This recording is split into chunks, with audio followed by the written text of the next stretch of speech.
Cada sábado a las 12 horas en Radio Nuevo Mundo, su red de emisoras y señales online, escucha Mundo Sindical, un espacio de conversación y debate sobre las temáticas de las y los trabajadores. Una mirada político-sindical sobre el mundo del trabajo. Mundo Sindical, actualidad para conocer y debatir cada sábado. Muy buenas tardes, estimados auditores, la gente que nos escucha habitualmente en nuestro programa, Mundo Sindical. En realidad estábamos medio desaparecidos, porque hay 2 semanas que no se pudo grabar este programa por todo el cúmulo de actividades que eh, nos rodearon, y además estaba la semana un fin de semana largo y coincidía con festivo. Pero bueno, aquí estamos, ¿ya? En Mundo Sindical. En esta ocasión estamos con René Amigo, quien es profesor de filosofía y también de apoyo a el mundo sindical. ¿Cómo está, René? Buenas tardes.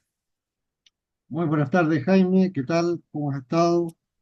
Efectivamente, no, hubo 2 semanas en que no pudimos hacer programa por las razones que tú estabas señalando, Mm. pero como dicen popularmente, y que fue, aquí estamos otra vez. Muy bien, muy bien. Además, en estas 2 semanas han ocurrido muchos hechos políticos, mucha noticia tenemos para analizar, eh, eh, muchas acciones. Bueno, una de las más importantes son las elecciones de 26 y 27 de octubre, ¿ya? Elecciones que dejaron, digamos, una muy buena perspectiva en varios lugares, pero también eh, eh, sin sabores en otros, como una especie de dulce y de gras, ¿ya? Porque fíjate tú que tomando la votación de concejales, que es por la cual se miden los partidos, en realidad, sumado a las fuerzas progresistas y las derechistas, hay una diferencia, eh, digamos que importante, pero no es algo significativo, que no se pueda remontar. Pero se inclinó la balanza hacia el sector de la derecha, porque tienen más publicidad, tienen más medios, hay muchas críticas a lo que estaba pasando en el país, la gente no discrimina bien en cuanto a quién responsabilizar de todo esto. Y cosa curiosa, precisamente los que más obstáculos han colocado para el camino de las transformaciones, promover el tema de los impuestos que significara equilibrar más la enorme inequidad que existe hoy día en el país, son los que hoy día aparecen como los salvadores con discursos populistas y que, siendo ellos los responsables, responsabilizan a otros. Es como el mundo al revés. Eh, Hay, bueno, eh, varias eh, candidaturas emblemáticas, como el caso de Maipú, ¿ya? Que eh, significó una gran votación, ¿ya? Incluso muchos hablan de un posible presidenciable en un futuro inmediato. Y también tenemos que decir con un poco de dolor la derrota de Iracy Asler en Santiago, que son dos comunas emblemáticas. Pero también en Puente Alto eh, obtienen una tremenda votación los sectores progresistas independientes, que ya conociéndolo y coordinando con ellos actividades, está de las posturas de las transformaciones y de restablecer los derechos que legítimamente debe tener la ciudadanía. Nos conta que en el caso de la Comuna de Santiago hubo mucho esfuerzo, hubo sacrificio desplegado, y quizás por eso además duela un poco o un poco más esa derrota. Ahora, nosotros afirmábamos anteriormente que Ya era difícil que se cumplieran las reformas y lo que ha planteado el gobierno de Boris, porque hay una suerte de empate en el Parlamento. Y ahora se pone un poquito más complicado porque hay como una inclinación hacia la derecha. Entonces, la posibilidad de abordar los cambios que requieren el país, que son urgentes, por ejemplo, terminar con la famosa AFP. No pueden los pensionados de este país vivir con pensiones de indigencia. Es una cuestión que aborda y ataca derechamente a los derechos humanos. Eh, Tenemos el tema pendiente de la educación, donde hoy día se requiere mejoramiento de mucha infraestructura. Pero bueno, así están las cosas. Siempre el pueblo se da maña o forma para salir de esto. Y lo otro importante es lo que ha ocurrido en el escenario internacional, que yo solo lo menciono, que también va a tener un impacto en nuestro país, indudablemente, que es la elección de Donald Trump en Estados Unidos. Porque él asumió una gran bandera que es terminar con la guerra. Pero no se sabe en qué condiciones, con qué, cuál va a ser la forma, no hay nada. Y eso, evidente que también nos permite estar como a la expectativa de lo que puede ocurrir ahí, porque lo que está en esta guerra es una gran lucha de intereses políticos de diferentes naciones y empresariados de las diferentes naciones, y que eh, están ahí, bueno, usando al pueblo, en el caso de Ucrania, para eh, salir al paso de esto, pagando un gran sacrificio el pueblo ucraniano. Igual cosa se ve en el tema de la guerra del Medio Oriente, donde Israel está siendo cercado, ¿ya? Y todos los mitos que habían de su sobreprotección han sido echados por tierra. Lo que yo quiero decir es que también eso está generando un giro en el mundo, ¿ya? Donde no tenemos claro cuál va a ser el desenlace, pero es evidente que ahí hay, dentro de lo que se entiende por la geopolítica, una lucha de intereses. Y que a veces no siempre son los intereses de los pueblos. Ahora han llegado tropas de Norcorea a, a Rusia y se ve peligrosamente cómo esto ha escalado tanto en el Medio Oriente, el involucrarse a otros países, en que incluso hay muchos comentaristas, analistas internacionales, que dicen que ya estamos en la Tercera Guerra Mundial, ¿ya? En forma focalizada, parcelada, pero que ya estamos. Y ese es el gran desafío para la humanidad de poder parar esta guerra y que además se genere un orden mundial donde haya más justicia y no explotación de naciones o de poderosos de una nación con respecto a pueblos que son menos poderosos, especialmente para Latinoamérica. Entonces ustedes ven, aquí en Chile también se produce un giro ya en el cuadro político y es algo que está coherente con el cuadro político internacional. En todo caso, eh, es importante que esto sea asumido, se tome conciencia de la gravedad en la cual está la humanidad hoy día. René, amigo. Sí, mira, quiero partir por lo que mencionabas, el cuadro político internacional. Mm. Hay algunos historiadores que han señalado días antes de la elección que si Trump ganaba la elección, el escenario internacional iba a ser tremendo,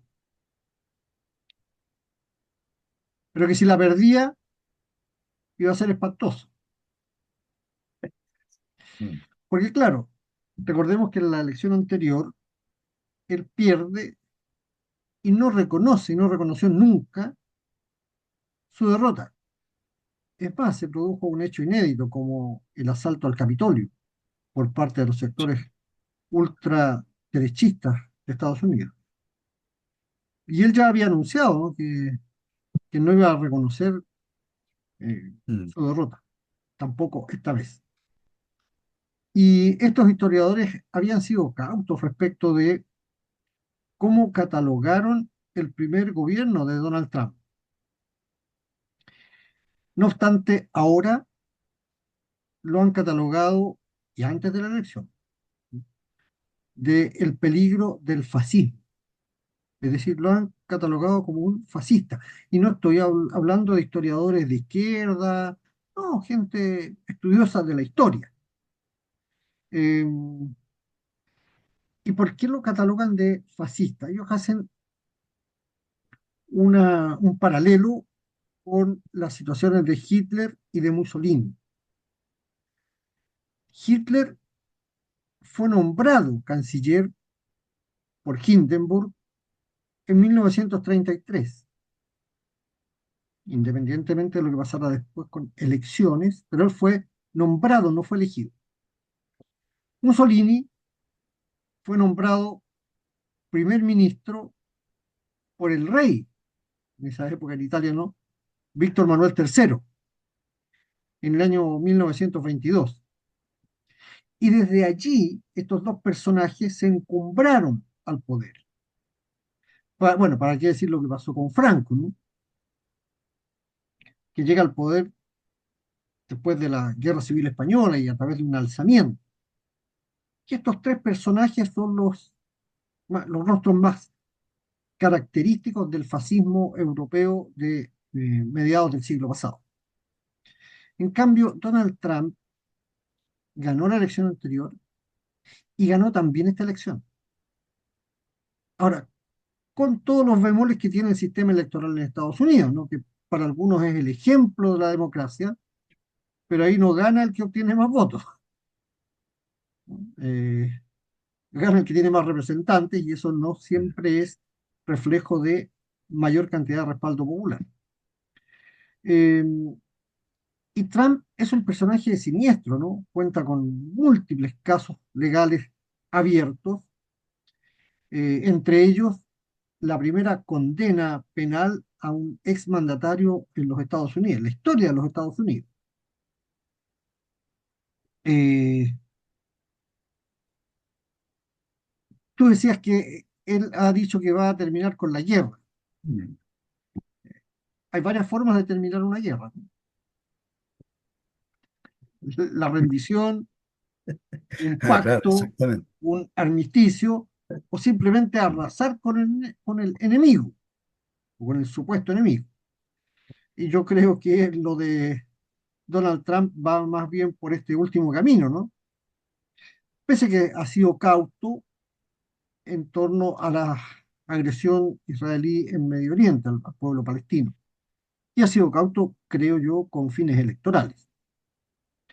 Pero él tiene un mensaje que es absolutamente xenofóbico, un mensaje que va en contra de los derechos de las mujeres, un mensaje en que abiertamente señala que va a expulsar no sé cuántos eh, inmigrantes.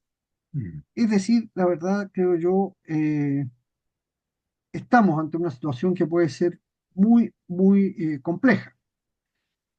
Además, hay que agregar que en esta ocasión Donald Trump eh, va a poder llevar a cabo su agenda política y económica, porque tiene a su favor que los republicanos recuperaron el control del Senado. No tenían el Senado, hoy día lo tienen. Se quedó compuesto el Senado norteamericano por 52 republicanos y 43 demócratas. Eh, y una cosa similar va a pasar seguramente en la Cámara de Representantes, o lo que para nosotros es la Cámara de Diputados, cuyos resultados se van a conocer en los próximos días o en las próximas semanas, pero que todo indica también va a ser favorable a los sectores más reaccionarios de Estados Unidos. Y esto, a mi modo de ver, marca eh, una pauta muy peligrosa, porque se viene a sumar a los avances que ha tenido en los últimos tiempos la derecha en Europa y la ultraderecha en Europa, y a casos como el de Javier Milei acá en nuestro continente.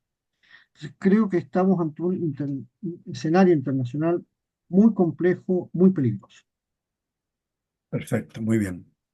Eh, bueno, con estas intervenciones que ustedes han escuchado, eh, damos por terminado esta primera parte, escuchamos una buena música y luego seguimos en nuestro tercer bloque. Ya. Mundo Sindical, no se olvide, que se graba para también las plataformas. O sea, una vez que sale en Radio Nuevo Mundo, se graba para las plataformas digitales. Pero en un momento. Dimos. Bueno, acá estamos de nuevo en nuestro programa Mundo Sindical, que abordamos los temas de los trabajadores, eh, los analizamos en el contexto que hoy día vive el país y mencionamos ideas para el debate y poder así contribuir a la lucha de los trabajadores. Bueno, en este minuto hay dos eventos que nos involucran directamente a los trabajadores y trabajadoras y también al mundo de los pensionados.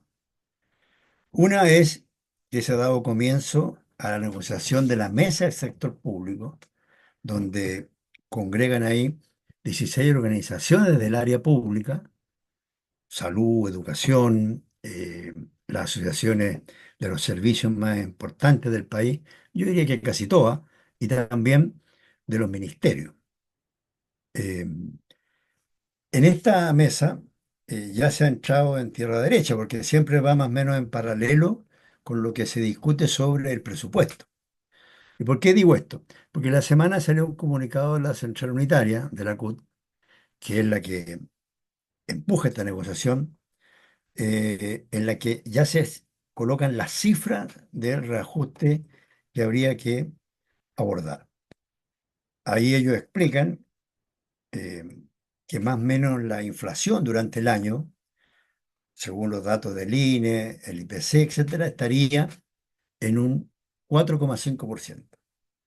Pero como siempre en las negociaciones se trata de que eh, haya también un reajuste real, ¿ya? Y eso ha estimado la mesa que debe ser de un 3%. Entonces, en total, tirando raya para la suma, se estaría demandando eh, un 7,5%, donde hay un 4,5% que sería para paliar la inflación del año y un 3% real. Ustedes pueden ver que es una negociación bastante aterrizada, ¿ya? Pero ya salió el ministro de Hacienda planteando que eh, el crecimiento que va a tener el país, el IMASEC de este periodo, no iba a ser lo que se esperaba. Entonces, como tirarle un balde de agua fría a la mesa, como diciendo, "No, mire, aquí ya no se pueden hacer más pedidas porque la economía está flaqueando". Eh, y eso ha generado una suerte de debate y es muy probable que ahí se desate un conflicto, ¿ya? Porque también la mesa del sector público tampoco va a aceptar argumentos que en la realidad se muestran como contrarios. Fuera de eso, en esa mesa se negocian los bonos, los aguinaldos, se negocian un bono también a conflicto, un bono de vacaciones, y también hay que tener ahí una línea para los que ganan más de tal valor y los que ganan menos. Se hace una línea de corte. Entonces, por un conjunto de trabajadores, por ejemplo, los auxiliares, los asistentes de la educación, ese es un bono muy importante, porque más o menos anda cercano a un 70% de lo que ellos reciben mensualmente. Entonces, todo eso va a estar en el debate y además que hay que recordar que esta negociación es una especie de espejo o un referente para eh, la negociación del sector privado. Porque si el Estado aplica una misma política como la de los empresarios, esto entusiasma más y en el sector privado es evidente que los empresarios van a estar con una línea más dura en las negociaciones sectoriales o en las negociaciones focales. Y también esto demuestra la importancia de una negociación de carácter ramal, que es la que debe primar hoy día. Y junto con esto está lo del presupuesto. ¿Ya? El presupuesto lo dijo el propio ministro de Hacienda cuando eh, lo presentó al Parlamento, que era más o menos de continuidad al anterior y tenía un crecimiento en algunas áreas, eh, como educación, y mencionó otros ítems. Pero ese presupuesto no es de la venia de los sectores más conservadores. Entonces, cuando sale Mario Marcel a decir, mire, aquí no vamos a recibir lo esperado, obviamente que se suben estos sectores, los ricos de este país, y dicen el gobierno tiene que repensar el tema presupuestario. ¿Ya? O sea, y si hay recorte y ajuste, evidente que va a ser a través del tema de las demandas sociales. ¿Mm? Porque si dijeran, mira, la Fuerza Armada le vamos a recortar, se arma el escándalo. Entonces, esos dos puntos hay que estar muy atentos durante esto. Bueno, de aquí esto tiene que resolverse en diciembre, ¿ya? Porque, como digo, se va a poner muy agitado dado el contexto en que se está produciendo esta mesa de negociación del sector público. Compañero René. Bueno, como decías tú al inicio del programa, en,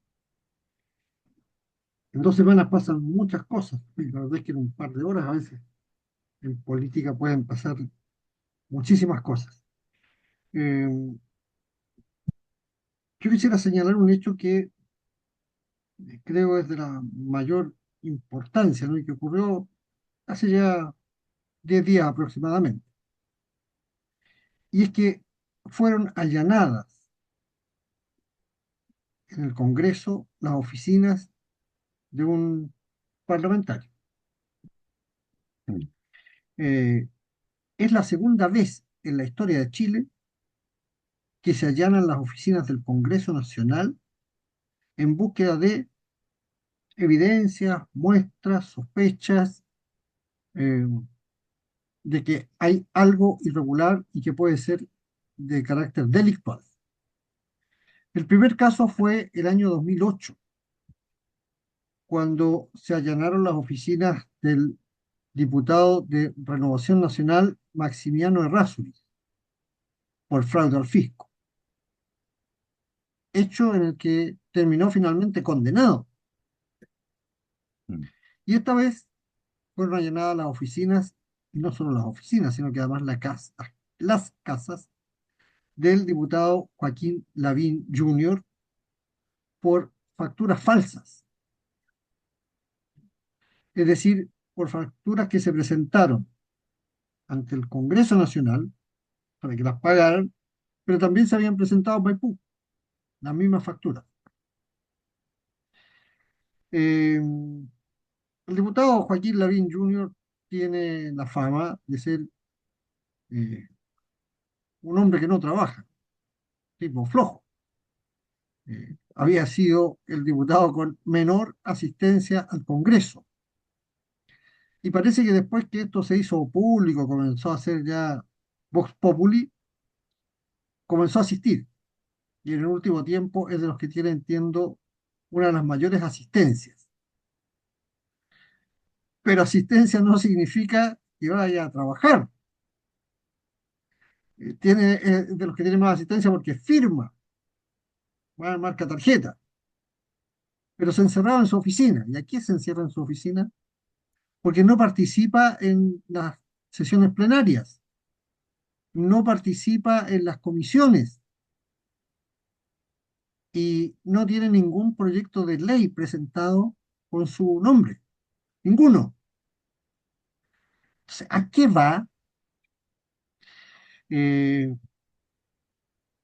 bueno, sus grandes inasistencias, particularmente en la época en que su mujer era la alcaldesa de Maipú, tienen relación con trabajos que él desarrollaba para la municipalidad de Maipú. Es decir, le pagan para una cosa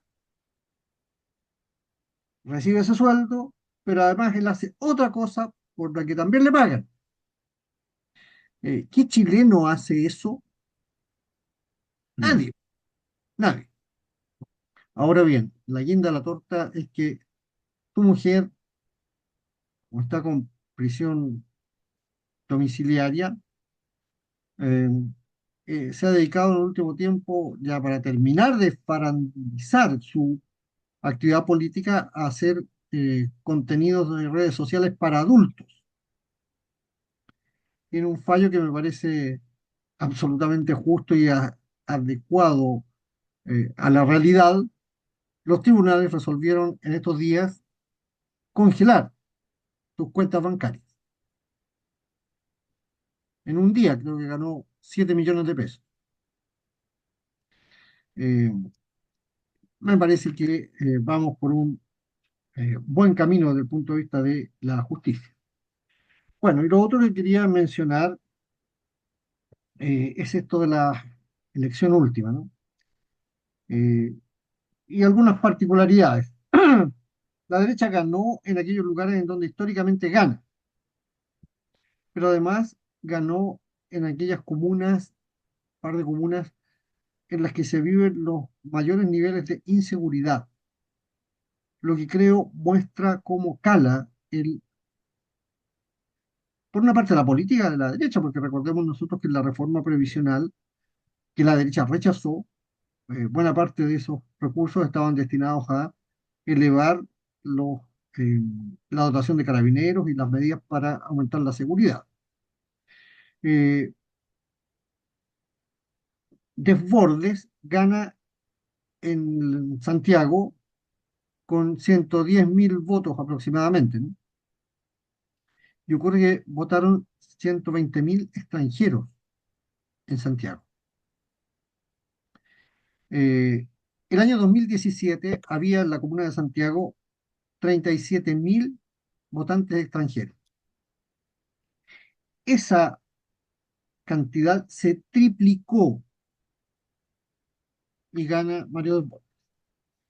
En Independencia, que fue otra de las comunas que tiene una de las más altas votaciones de extranjeros, gana la derecha. Sin duda, el voto extranjero eh, ha marcado esta elección. No digo que sea el factor determinante, pero ha marcado y ha inclinado la balanza, ha ayudado a inclinar la balanza. Yo me pregunto, estos extranjeros que votaron por la derecha, recuerden ustedes que la UDI tiene o tuvo, cuando se produjo la venida de extranjeros y particularmente de venezolanos, una especie de departamento, comisión nacional de extranjeros, conformado por extranjeros. Eh, Estos extranjeros que llegan acá a votar por la derecha, ¿pensarán que la derecha los va a favorecer en algo? Fíjate que la campaña de la derecha, eh, la parte homofóbica eh, de la derecha y xenofóbica, eh, recuerdan ustedes, hace años atrás decía, claro, los extranjeros llegan acá y les dan trabajo, los extranjeros llegan acá y les dan salud y a nosotros no. Estos extranjeros pensarán, que votaron por la derecha, pensarán que van a tener algún beneficio con estas autoridades municipales. Muchos de estos extranjeros venden ilegalmente en las calles. La derecha ha prometido que va a sacar el comercio ilegal. Entonces, la verdad, creo que puede haber también un desencanto bastante fuerte de estos sectores. Quiero sumarme a lo que decías tú. Creo que un gran triunfo tuvieron los sectores progresistas en Maipú y en Puente Alto, dos de las comunas más populosas de la región metropolitana. Eh, Creo que es importante el triunfo que se obtuvo en Viña. Eh, Creo que es importante también lo que ha ocurrido Valparaíso también. en ¿Recuerdas bien? Valparaíso, Mm, Valparaíso Viña, que por primera vez Valparaíso es mm. conducido por una mujer, por primera vez en la historia. Pero un caso excepcional desde el punto de vista de género, ¿no? porque creo que es una de las votaciones en que menos alcaldesas se han elegido en el último tiempo, cosa que da para pensar, ¿no? Y bueno, hoy día estamos enfrentados a un nuevo desafío. En los próximos días se realiza la segunda vuelta de la elección de gobernadores, a la que nos vamos a referir, por lo menos yo me voy a referir más detalle en el tercer bloque, pero creo que es uno de los desafíos más importantes que enfrenta hoy día el mundo progresista. Perfecto, muy bien. Recuerden, Mundo Sindical. Se transmite en Radio Nuevo Mundo los días sábados de 12 a 1 y luego se difunde a través de las plataformas digitales. Hacemos el último alto y volvemos. Timos. Bueno, acá estamos de vuelta en nuestro tercer y último bloque. Eh, si pensamos en la perspectiva, en lo que viene hacia adelante, es evidente que lo primero es la importancia de la unidad de las fuerzas progresistas. ¿Ya? La unidad. Eso es algo que todos los sectores deben de desplegar, estamos hablando del progresismo, para salir al paso, al avance de estos sectores reaccionarios que ya los conocemos, que sabemos de su política, del populismo que expresan o que prometen. Hay, eh, uno se puede hacer la pregunta, oiga, ¿y qué va a hacer Desbordes en la Comuna de Santiago? No va a hacer nada, porque en muchos de estos lugares, ¿ya? Los problemas son estructurales, sistémicos, se requiere de reformas más de fondo, ¿ya? Eh, de ahí a que es clave que el 24 de noviembre, donde va la segunda vuelta de gobernadores, nosotros apoyemos, en este caso, en la región metropolitana, a Claudio Rego, que está haciendo una expresión de base de todo el progresismo, de los sectores que están con la idea reformadora y ponen el tema de la ciudadanía por sobre otras cosas. Eh, Hay varias regiones que repiten esta segunda vuelta. Yo quiero destacar también lo de Coquimbo, ¿ya? Donde ahí, desafortunadamente, por el lado del progresismo se levantaron varias candidaturas a gobernadores, a lo menos dos o tres. Pero sí ellos han señalado estos días de que van a respaldar a Javier Vega, que es el candidato del acuerdo, de actuar unitariamente. Y se va a dar una confrontación entre independientes más o menos inclinados hacia la derecha y Javier Vega, que está apoyado por el sector progresista en esa región. Y así podemos revisar. Entonces, lo que viene el 24 de noviembre no es menor, no es una cuestión solo de la región metropolitana o solamente localista. Es en varias regiones del país, yo no recuerdo en este minuto el número, pero sí se da de nuevo esta confrontación entre los sectores demócratas, digamos, y los sectores reaccionarios. Entonces, tenemos que revertir esto, no podemos ser víctimas de un nuevo golpe, ¿ya? De una nueva ofensiva. O sea, aquí hay una ofensiva de la derecha, pero tenemos que frenarla y esta es una oportunidad para hacerlo. Creo que en eso hay que trabajar con mucha visión y con mucha amplitud, ¿ya? Entendiendo que hoy día la unidad de todos estos sectores es lo que va a permitir parar a la derecha. Y yo quiero destacar que hay una iniciativa de un conjunto de dirigentes sindicales que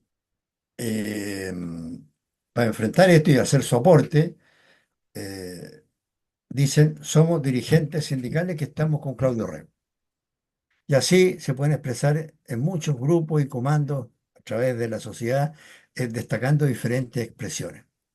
Y va a ser invitado a todo el mundo sindical para un encuentro con el candidato el próximo miércoles, es muy probable que sea a las 11 de la mañana, y donde se va a invitar a todos los sectores de trabajadores que existen, a todos, tanto de gremios como políticamente, de tal forma que sea una expresión unitaria, ¿ya? eh, que visibilice ese sentido de unidad ante la sociedad y que permita señalar de que hoy día hay problemas emergentes muy delicados, muy fuertes en el país y que tienen que ser superados. ¿Ya? Hacia adelante nosotros vemos que hay que insistir en el cumplimiento del programa del gobierno de Boris, insistir en las reformas que ahí están planteadas y además establecer una agenda corta en lo inmediato para problemas urgentes que hoy día se dan. Como por ejemplo que a los trabajadores y trabajadoras no les alcanza para llegar a fin de mes. Eh, Así que salimos de una batalla y entramos en otra, ¿ya?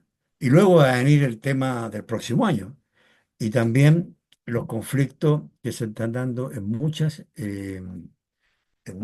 lugares, en gremios, que están reaccionando y están estableciendo sus puntos de vista, ¿ya? De tal forma que hay que ir a la unidad, pero con la gente, con los trabajadores, con el pueblo. Alguien por ahí dice la unidad desde la base, que se proyecte y genere un tronco sólido que no permita toda esta oleada, que incluso es de carácter mundial, donde se apuesta todo lo privado y lo público, lo solidario, donde el ser humano está en el centro de las preocupaciones. eh, Eso queda desechado. Aquí lo que se trata es retomar esas vías y que haya un sentido de desarrollo más igual para todos los ciudadanos. Somos todos habitantes de este país, de esta tierra, y todos merecen eh, tener un mejor vivir en nuestra sociedad. Compañero René Amigo, Mira, en la última elección de gobernadores, de los 16 gobernadores que se eligieron, solo uno era de derecha, el gobernador de la Araucanía. Los otros sí, 15 eran del sector centro progresista. Eh, Sin duda que eso causó mucha alegría en quienes nos sentimos identificados con el sector progresista. Pero naturalmente no es la realidad de Chile. Sin duda la derecha tiene un peso mucho mayor, eh, y por tanto era esperable que obtuvieran varios gobernadores, y que incluso ahora, después de la segunda vuelta, ellos tengan una cantidad muy superior a ese uno, ¿no?, que obtuvieron en la elección anterior.